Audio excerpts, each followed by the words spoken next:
Hey, I'm Chase and this is a recreational homestead. So tonight we actually have 70 eggs that we need to candle, and we also have a rack of eggs here that we need to set that'll hatch out the first of the year. It's very exciting. This will be the first batch of chicks that we'll be shipping out. They'll be shipping out the first of the year. They're going to Florida to one of our viewers. So tonight though, I wanted to talk to you guys about my incubator.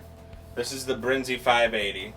Been running it for about 3 months now and I absolutely love it. It's a great incubator, but the one complaint I have about it is the humidity pump that they sell separately. They sell this for $150. It comes with a plug, plugs right here in the front, and when your humidity level drops under what you have set, it turns the pump on and it'll pump water out of here into the front of the incubator. And honestly, it does work, but I don't think it's worth your money. And one of the things I don't like about it, it has such a small holding tank. This I was having to fill at least once a day, and most of the time it was dry by the time I filled it. So after a while, what I ended up doing is I put a longer hose on it and put it into a gallon tank like this, and didn't even bother sitting here filling this up. But this thing would run like once every 5 minutes. Now granted, this is the biggest incubator. This is the 580. So maybe if you had their 100 cabinet style incubator, it'd work just fine. But it just seemed to not be able to keep up with this incubator, even with the vent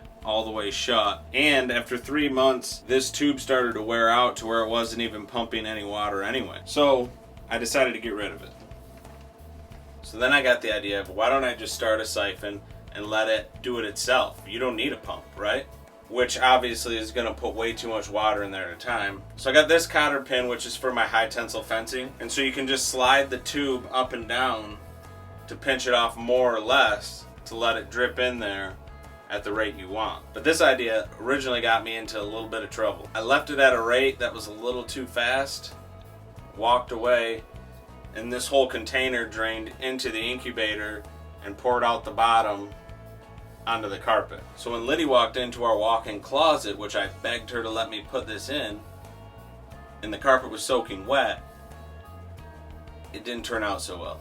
So I had to come up with a few improvements. So what I ended up doing is drilling a hole in the back of the water tray and screwing in a nipple to put a tube on as an overflow. So I got a hole coming out the side of the incubator, and I got a jar just as big as the one up there. So if I have the drip rate set too fast and it fills up the water tray inside, it'll go into the overflow tube and down into this jar. So that solves that problem. So now if I open it up for you, you can see I got a little command strip hook up in the top there to hold it up in the air. That way you can see it dripping water, and it's keeping humidity just fine. And you can see in the back there, right there is where I have the threaded nipple in there as my overflow. Now let's get these eggs out and candle.